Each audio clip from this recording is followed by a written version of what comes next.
you know, my enemy, he's not my enemy, he's my opponent. And that's where I feel like we've strayed from the Republican Party. That's what Donald Trump brought in 2016, was this mentality of, oh, we have to hate them because we don't agree with them.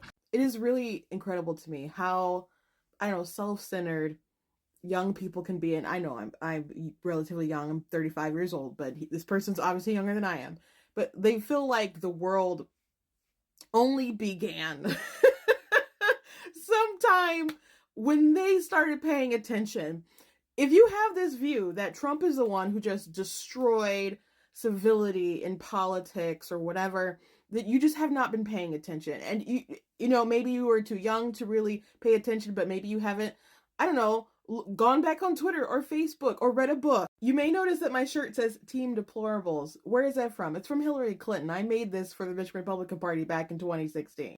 But before she even said this comment, she was on, you know, the primary debate stage with other Democrats, and Anderson Cooper asked them all, like, who's the enemy that, you know, you're most proud of? And she said this. Franklin Delano Roosevelt once said, I ask you to judge me by the enemies I have made. You've all made a few people upset over your political careers. Which enemy are you most proud of?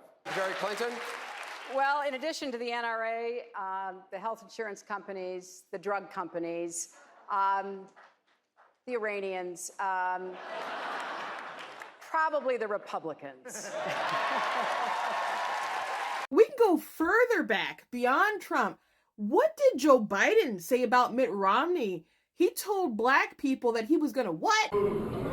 They're gonna put you all back in chains. I know y'all don't think that the man who did the high-tech lynching of Clarence Thomas is all about civility and making people not enemies. We could go back before that. I remember how adversarial people were with George W. Bush.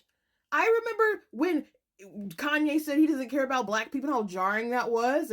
But people were like, nope, he's right. And Pink wrote a song talking about how he wouldn't love his daughter if she were gay, like on some kind of award ceremony. People were obsessed with how much they hated George W. Bush. You can go back to Reagan and how they used to talk about him. Like, this stuff isn't new. And maybe it seems more toxic because we are all toxically online, like chronically online.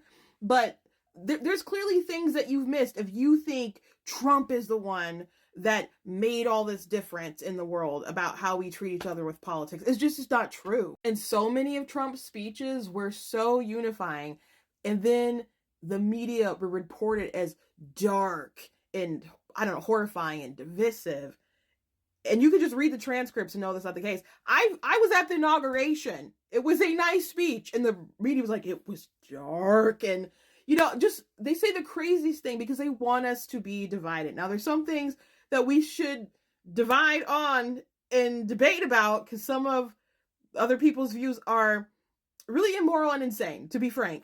But as far as the you're my enemy, blah, blah, blah, and lying at all costs, Harry Reid spread a lie that Romney didn't pay his taxes. And he didn't have anything to back it up, and he doesn't regret lying about it because he lost. He said Romney gave a woman cancer, and they made it seem like because he had a binder full of job applications for women, they're like, he has a binder full of women. The dumbest stuff. So just stop with the Trump stuff. Just stop.